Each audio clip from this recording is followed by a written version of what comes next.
Welcome to the Blake Talks Good podcast. I'm your host, Blake Jennings, and today I'm going to talk good with my friend, Chris Field. So if you don't know Chris Field already, he started Mercy Project in 2010 that has rescued hundreds of kids from human trafficking. He's the author of 3 books, all of which touch on the topic of this podcast, doing good more effectively in your community.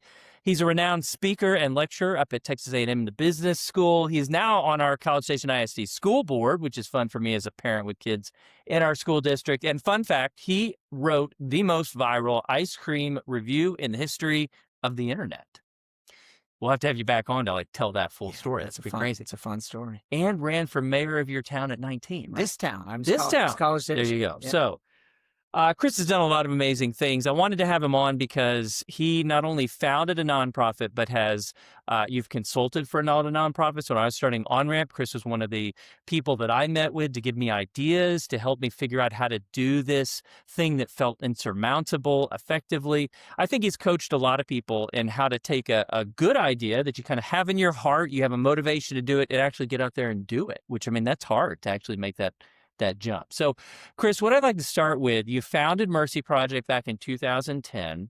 I would like to know kind of what was the secret sauce in your heart, in your mind, that gave you the courage and the tenacity to go start a nonprofit. And Mercy Project, and you can talk more about it, but it does work overseas. I mean, that's even a whole nother level of complexity and challenge. Somehow you as a young man had the courage and the tenacity to start this thing. And I would like to know, how did you do that? What was it that pushed you to get off the couch and do this thing that for a lot of us would have felt overwhelming? Yeah, so thanks for having me. First of all, I'm excited about this. I was actually pastoring a church when I learned about child trafficking in Ghana. And, in retrospect, I was probably had some mild depression in that season of pastoring. It was not a great fit for my personality. I'm a go 100 miles an hour kind of guy, and it's just not how churches, that's not the speed they move, and that's okay. It was just not probably the best fit for my skill set and my personality. I read a book about child trafficking, was immediately now we all have heard about trafficking, but 2009, no one had any idea that people were still being, there were still slaves in the world. Yeah. And it blew my mind. I was like, this is unacceptable. I can't believe this is happening. My brain was just like, no, not okay. And so I Googled the author of that book, found her phone number, called her, asked her if I could go to Ghana with her. And 3 months later, I showed up in Ghana, went out on the world's largest man-made lake, met some of those kids, one boy in particular named Tomas, who was about 12 years old. And it really just kind of broke me. I mean, just sitting in a boat, meeting these kids who had literally been sold into the fishing industry, trafficked. I came back home, and we happened to be pregnant with our first baby. So now she's in high school. A lot of people, she's definitely going to be more well-known than I am, probably. She'll leave this town and go do musical theater stuff, probably. But at the time, my wife was 6 months pregnant, and we knew we were going to name this little girl Micah. And we've been praying over my wife's belly every single night that this daughter of ours would be a woman of justice and mercy. And obviously named after Micah, 6'8", and we're sitting there, and I'm like, wait. I come home from Ghana, and I'm like, how can we ask our child to be something that we're not willing to model? Yep. And, I think there are these moments that happen in life, and we could argue whether some of these are happening around us, in the last few years in this country. There are moments that are, you have to say, like, hey, there's going to be a time when my grandchildren look at me and they say, hey, when you knew this thing was happening, like, what did you do? And I felt like human trafficking, slavery was one of those. Yep. And I was like, I know some really amazing people that when they're asked about integration, when they're asked about civil rights, good God-fearing church members in the South, they have to look away. Yeah. Because they were on the wrong side of history. And I'm not mad at them about that, but I don't want to feel like that. Yeah, absolutely. So I was like, I understand it was complicated, and also I understand it wasn't really complicated. Yeah. And to me, this didn't feel complicated. Yeah. So I thought, you know what? I'm already kind of miserable at this church. Yep. I'm not probably doing a great job, to be honest. I like to joke I was a great preacher, but a bad pastor. And why don't I go try this thing? And if it doesn't work, this church thing's not working either. Yeah. So that was it. I mean, I quit my job, sat in my bed on the guest bed in the house we lived in Dallas because I didn't have a desk, didn't have a room. Yep. And yeah, September 1st, 2010, I'm Googling why are children trafficked, how to end child trafficking. I mean, I didn't know what I was doing. Yeah. And I was very lucky that I had a guy come alongside of me early on, a cousin of my wife's. I didn't really know him. He didn't know me. We'd met once at our wedding, but we'd never really talked. He's a very renowned consultant and he had a lot of money, but even more than money, he had a ton of wisdom. Yeah. And he was like, look, I would never do what you're doing because I think it's nuts. Yeah. But you call me anytime, night or day, that you have a question. And I look back now and it's kind of hilarious because this guy was probably making $1,000 or $5,000 an hour, something asinine. But I was 27. I had no, I was like, oh, you told me to call it. Yeah. Stop calling it for like t-shirt color questions, right? But he was so faithful to helping me think about the problem in Ghana as a business problem and to think, how do we create a solution that outlasts our lifetime?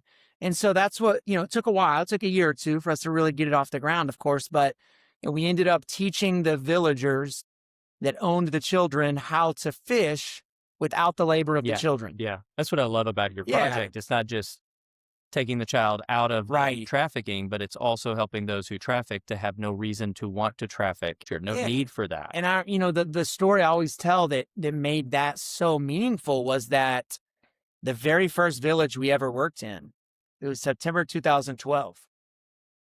The group of kids were about to leave the village. They were going to go to the rehabilitation center and then be reunited with their families. And I had this feeling of like, there's a question I felt like I needed to ask, sitting there under the mango trees. And I said, it was translated into the native tongue of that community. I said, how many of you were trafficked children yourselves? And about 70% of the community raised their hands. And it was like, I've been doing this 2 years. That moment, I mean, this is a long time ago, it burned into my mind. I thought, whoa, man, this is a vicious cycle. And these guys aren't the bad guys, right? I don't hate these guys. I hate the system. I hate the lack of opportunity. These guys are doing the only thing they know how to do to eat. To feed their family. They literally had 0 days of school, but they're really good at fishing. And you know how you fish? By having little boys and girls who fish with you. That's how you fish. So they're just doing the literal thing that we know how to do, that they know how to do, just like we would if that's the only world we knew. So that was Mercy Project. And so I mean that, for me, it was just, we saw a problem and instead of turning away from it, we turned towards it. We knew there was a high chance what we were going to try to do would fail. I didn't even know at the time as high of a chance as it probably was. I knew there was a decent chance. Now I'm like, wow, that was really high chance of failure, but it felt worth failing and saying that we tried rather than not failing. So I guess I'll use a quote from my very first book, which I used a lot, which is, at some point, our desire to change the world and make a difference has to outgrow our fear of failing. And when we hit that tipping point, we're like, sure, of course we could fail. It's a super hard thing we're doing, but that's worth it. That's when I think we start trying. But as long as we're ruled by our fear of failure, what people might think about us, the optics, then we won't do the hard stuff. So get off social media. Get out of your house, go do the hard thing, fail, learn, and then be better the next time you fail and do the hard thing. But like, if that's the only thing holding you back, who cares what other people think? So there's a few really interesting things that I've heard you say there that I feel it's remarkable that there's a lot of overlap in our life stories. Absolutely. Even though we're doing very different things in terms of the particulars of it.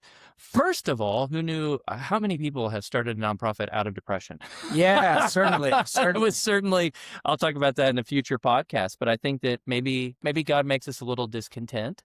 We're churning, we're struggling to find meaning, we're struggling to find our purpose in life.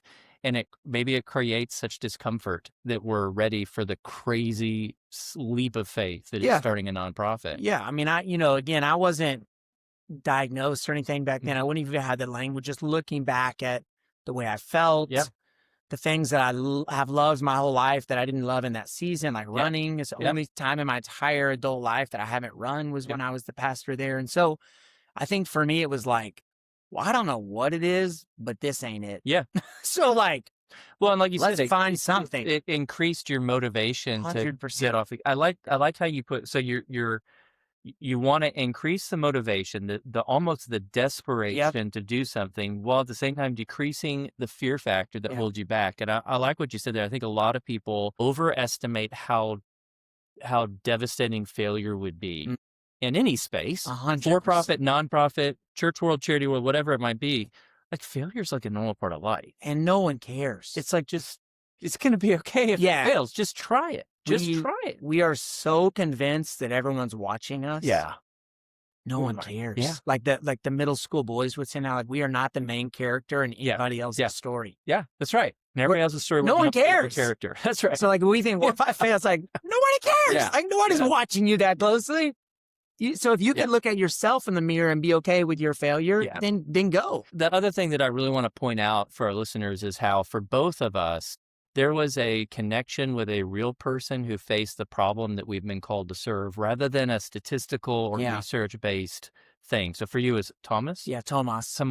For me, it was Marlo. Yeah. It was meeting somebody who, I call it like your Good Samaritan moment. Like in the Good Samaritan parable, the Samaritan comes upon a person who is beaten and bloody on the side of the road. It's not a statistic. It was a person. Yeah.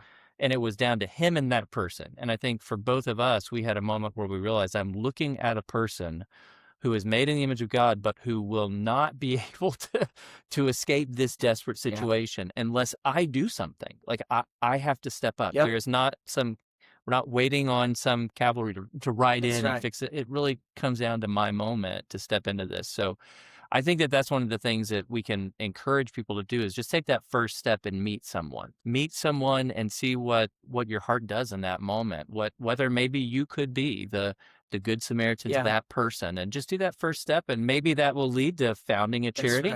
Maybe that will lead to helping just one person. Right. Yeah. I mean, just put yourself in positions where everyone you engage with doesn't look and talk and act just like you. Right. Absolutely. I mean, I think that's a huge part of it. I would have never met Tomas if I didn't get on the plane and go to Ghana. You wouldn't have met Marlo if you hadn't put yourself in a situation of being around people who don't have access to transportation.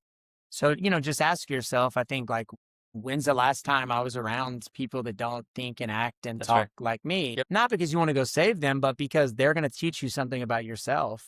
And the world is really big, much bigger than our bubbles. And it's usually outside of those bubbles that we find the things that stretch and push us the most.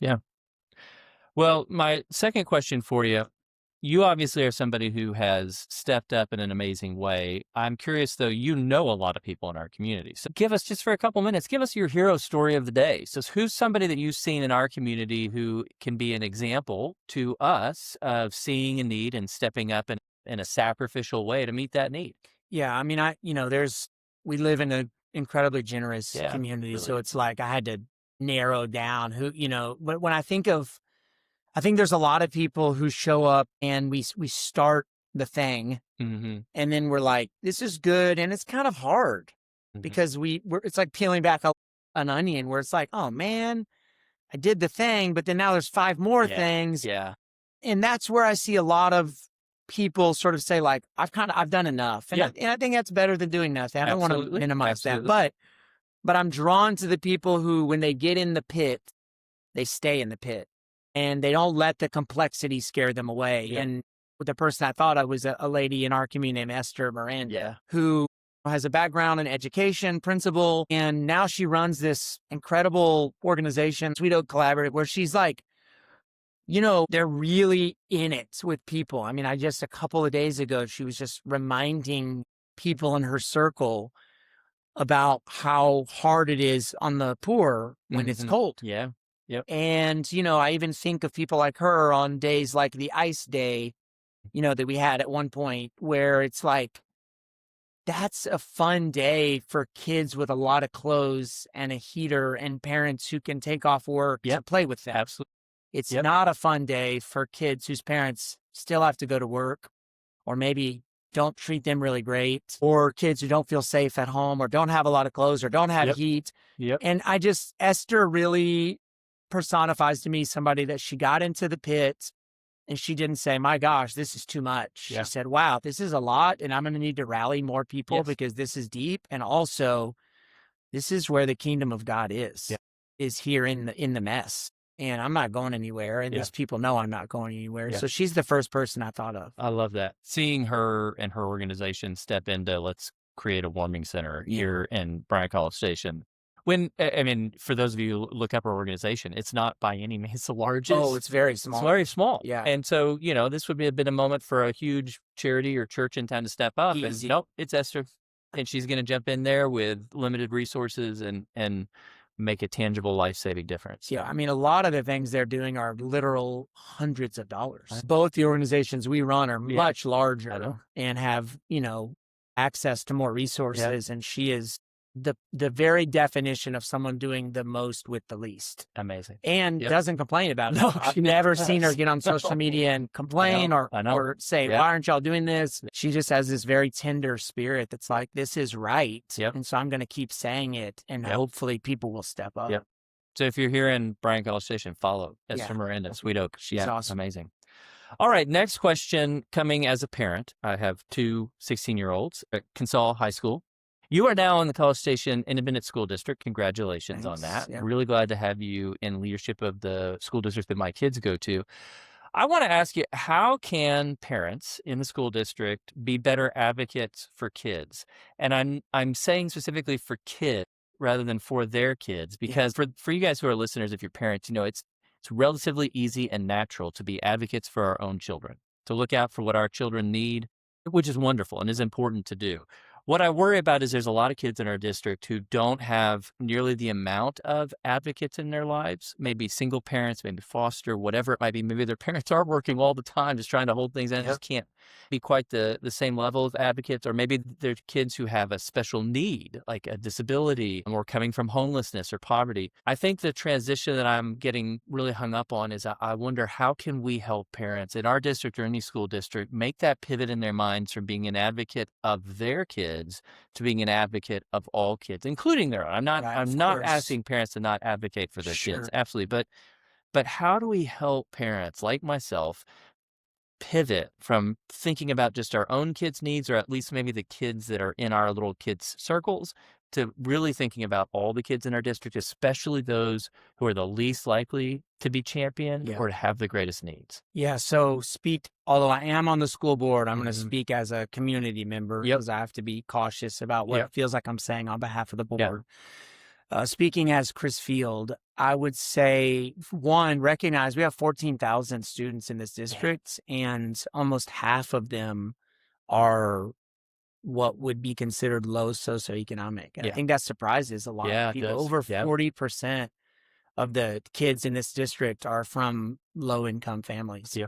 Now, where you have to pay attention to this is about half of our schools are Title I schools.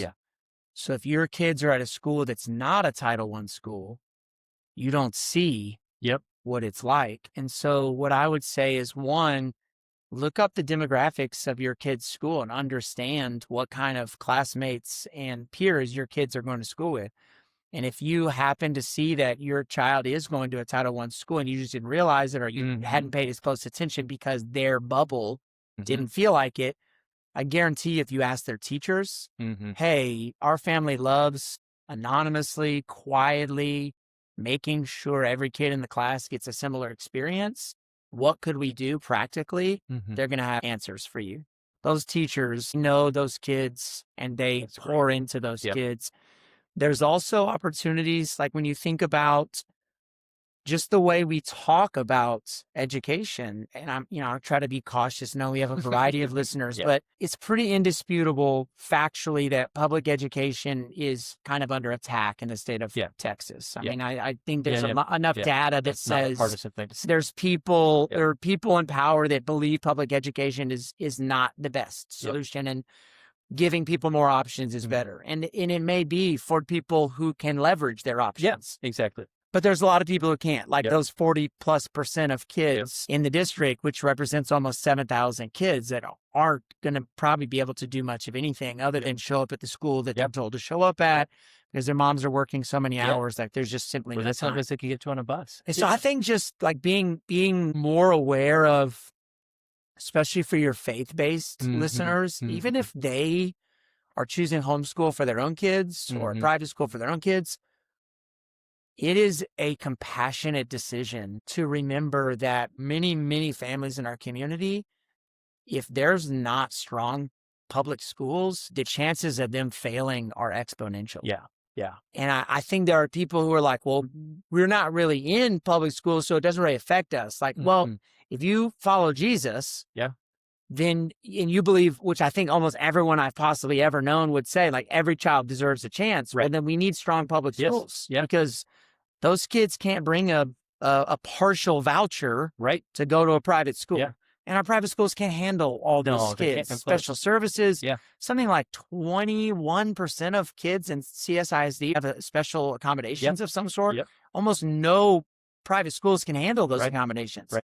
Kids with dyslexia, kids with other learning disabilities. Yep. The other thing I would say, if you have somebody listening to this, it's just straight up like, I love helping and there's not enough ways to help. Go get sub-certified. Yeah. Because with all the budget cuts, most people don't even pay attention to things like this. Like your child's classroom teacher no longer gets a lunch break year round. They're having to share lunch duty. Yeah. So like the old day when we were in school, it's like there was some, I don't know who it was in the cafeteria, but it wasn't my teacher. No.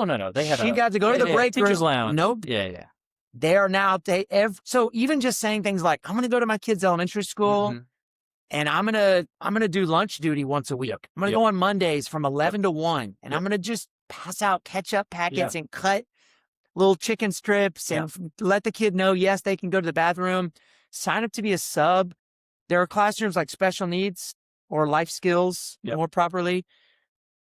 Those teachers are doing unbelievable work. And when you can show up in that classroom as a volunteer, unpaid volunteer, or as a substitute, because it's really hard to find subs for a class like that.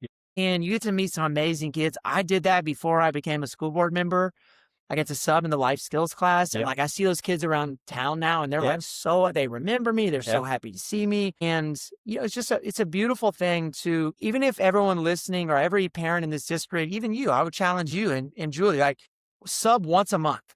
Just like show up in a school one day a month, love on kids, get a real honest look at what kids look like that aren't your kids. Yeah. Because the things that you and I are often advocating for aren't even in the stratosphere of some of the things these other kids are having to work towards. Yeah. And so I think it will level us. Yeah. It will make us appreciate our own children's challenges. It'll make us appreciate the opportunity we have to serve other people in our community. And it'll make us more empathetic to the complexity of other parents' lives that we sometimes take for granted because it's not our life. Yeah. And it's a, literal once a month would be insanely helpful. Yeah. There are many, many cases where teachers are having to share classes when they go do something. Yeah, they can't take a day with their kid to go to a college visit. Yeah. Because there's literally not enough subs. So now a teacher has 29 students that I think people like you and me, and that's why I got sub-certified 4 years ago. I've never thought about that. Because I heard there was a shortage. It's a hugely positive idea. It's so good. And I mean, well, and I think that's so doable. I mean, anybody listening to this podcast could go do that. So and if you don't have to do a class, I know some people are like, I'm not going in the high school. Yeah. Go to the elementary. Yeah. Go do a second grade class, especially if your kids are older. You will be like, oh, I remember. I'm exhausted. I'm going to sleep 12 hours tonight, but remember these days they can't tie their shoe. That's right. And they're so sweet and they just tell you the truth. Yeah. Like I went and spoke to a class that was working on, they were learning about the voting process, the election process. And of course I wasn't politicking, but they asked me as a prospective school board member to come and speak about the election process, right? So I went in second grade and then there were so many questions that I literally didn't have enough time. So I made a deal with the kids, a deal I almost regretted. I said, if anyone wants to write me a question, send it home. Because my kid was in second grade. Send it home with Theo. I'll write you back. So I got like 40 questions. And one of the kids, second grade. Great kids. Oh, it was amazing. Yeah. Second grade kid, he goes, dear Mr. Field, how much cheese, parentheses, that means money, do you make for being on the school board? Dear Johnny, zero ches for being on the school board. But just like kids are so great, and it's easy to forget that. I mean, you have 16-year-olds, like they have their own issues. Yeah. But like 6, 7, 8, 9, 10-year-olds, like they're fun and they're sweet and they need people. Well, and I think you've really touched on that. There's so much of the community as a whole that you see just by being in the school. Yes. That's It is the community. It is. It is. It's one of the reasons that we often look for volunteers for our client care team who are teachers. Or 100%. especially like teachers of special needs kids, because they paraprofessionals, like they have an insight on our community as it truly is, and on the needs in our community that's incredibly deep. Yeah. I love that. Yeah. I love the practical idea here.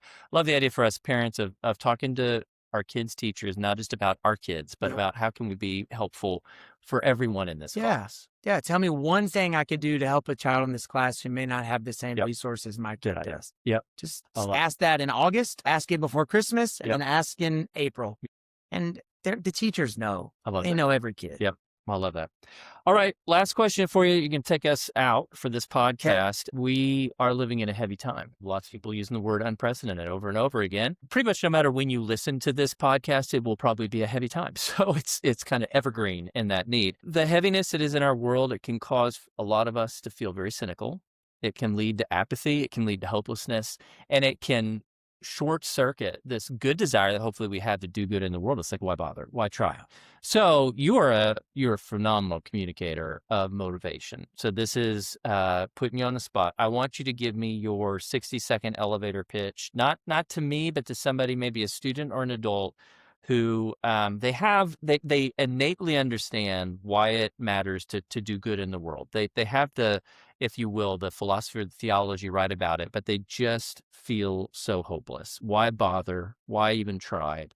How would you motivate them to get off the couch and do something? Whether it's get that sub-certification, talk to their teacher, step up and found a nonprofit, or just go volunteer at a warming center. How would you motivate them in the midst of a heavy time that we're living through? Yeah. I mean, I think the bottom line is get off social media, get off your phone. We weren't made to consume that much bad news. And so we can't be surprised when we don't know how to handle that much bad news, because our brains were never wired to see things that happened everywhere around us. They were terrible. Yeah. But then once you've gotten off, just go be with real people. God gave us the gift of human relationship because there is something truly magical that happens when we sit and we look another person in the eye, and we're reminded that of all the things in life that matter the most, getting the chance to make a connection with another person is the richest of rich. But we can't have that from the comfort or safety of our own homes. And so just go, leave your phone at home and just go. I mean, leave your house, drive somewhere, go somewhere. We have places in this community that, if people could ask you and me, we have Boys and Girls Clubs, we have Title I schools, we have crisis pregnancy centers. I mean, we have adoption agencies, we have hospitals that don't have, just go sit in a hospital waiting room. And just find somebody sitting by themselves and hug them. Yeah. I mean, like, the only thing limiting us from going out and doing good is us in our own way. There is no lack of people who need help. Yeah. And there's no lack of people who want to be loved. Yep. And they don't mind being loved by a stranger. They would welcome that love. And I think it's a muscle. And people talk about generosity. Generosity is a muscle that has to be exercised. Yeah. You don't become rich and become generous. You were generous when you were poor. And then you had more, so you gave more. Yeah. So if you want to be more compassionate, go exercise that muscle. If you want to go be more generous, go exercise that muscle. If you want to go learn how to love your neighbor better, go out and be with your neighbor and love them and mess up. Yeah. Make a mistake. Realize you said the wrong thing. That doesn't matter. Yep. But you can't exercise those muscles of good just sitting in your house all day wishing things were different. Sit there on social media. You can't. Or doing anything else, right? Yeah. Like, and for me, I know I'm going over 60 seconds, but here we are. You could edit this. No. For some reason, even when I was young, I'm talking like late teenage years, barely in college, I was always really, really stressed about my life not mattering. Mm-hmm. I mean, like now, like even, I had a bunch of deaths in my family. My mom passed away unexpectedly, and a grandpa, and then I had a 25-year-old cousin. I mean, all within 7 weeks, I had these three, a 25-year-old, a 65-year-old, and a 90-year-old. And I think it's just like, even when I was young, I was like, man, I'm going to be sitting in a rocking chair someday, and I'm not going to be able to do all the things Chris Field can do today. And all I'm going to really be able to do is think about all the things I did. And the idea that I would have wasted those years away, it terrified me. People are like, what's your greatest fear? I'm like, a life of insignificance. Yeah. And I don't mean I was the wealthiest or the most famous. I mean, a life where I didn't love people in a way that when I sat in the rocking chair, I could say, man, I did my best. I wasn't perfect. Yep. I made a lot of mistakes, but man, the effort was always there. Yeah. And I think there's a lot of people, I love these people, and I want so much for them to have good, full lives, abundant lives, aligned lives. But I know a lot of people that they're on a path that when they get to that rocking chair, they're going to have a lot of regrets. Yep. And I hate that for them. Yep. Because I don't think anyone wants to feel like that. Yeah. And so I would just say, like, what would your 80-year-old or 8-year-old self say about the way you engage the hard parts of the world right now? And if the 8-year-old and the 80-year-old wouldn't be like, you nailed it, then ask yourself, like, what needs to be different? Yeah. And then just go do one small little thing and let it add up. It doesn't have to be the whole. Sometimes hate that I founded a nonprofit because it's like, well, I can't do that. This sets a, It's just like, it's not about founding the nonprofit. It's about, I showed up in Ghana. I Googled the author. Like, there was 20 steps before. That's right. And at any given point, the right answer might not have been found a nonprofit. Absolutely. But it was still worth it to walk down that path. But I couldn't have all the things that came before starting Mercy Project. Yeah. At every moment, I could have turned away. I could have said, we're about to have a baby. Yeah. I'm trying to pastor a church. I got mild depression. I need to figure out what's going on in my life. Yeah. And by God's grace, at every moment, instead of looking in, I looked out. And it just like one after another that made my life richer and sweeter. Not easier. No. Those things aren't the same. No. Didn't make it easier, but it made it richer and it made it sweeter. Yeah. And I will die at some point, and there will be things I've done that will have outlived my life. Even if I died now. Yeah. I have done things that will outlived my own life. And like, that's what we all want, whether we know how to say it or not. That's right. And so go out and love the people around you in a way that they would show up at your funeral. And they would say, now that was a person that loved me and in a way that transformed me and made me different and made me better and made me want to be a better person. And then we don't have to worry about all the stuff we generally worry about. So way more than 60 seconds. I'm sorry. I love it, man. That's motivating to me. I think that for so many of us, we get so caught up in the complexities of the moment. And I don't know what to do. It's like, no, I love the idea of 8 and 80. So yeah, the 8-year-old knew what to do. It's like so simple. Always. And the 80-year-old will look back with a head full of wisdom and a hope that he or she has made a measurable difference. So Chris, I'm so thankful for your time, for your wisdom, for your insight. For those of you who want to know more about Chris and his journey and the advice that he has, I encourage you to look him up. Look up Amazon. You're on Amazon. All 3 books are there. I've read them, and I think that they take this conversation further because they give you the opportunity to really lay out in a lot of practical steps how people can live a life that makes a difference. And I think that that's what hopefully all of us want. So thank you, Chris. Thank you for those of you who've paid attention and listened. If you have questions and want to follow up with Chris, you don't have to write him a note and put it in his son's bag. You can just email. So if you'll email me at blakej, BLAKEJ, at onramptx.org. Any questions that you have for me or Chris, I'll forward them to him and we'll continue this conversation. Thanks again, and we'll see you next time.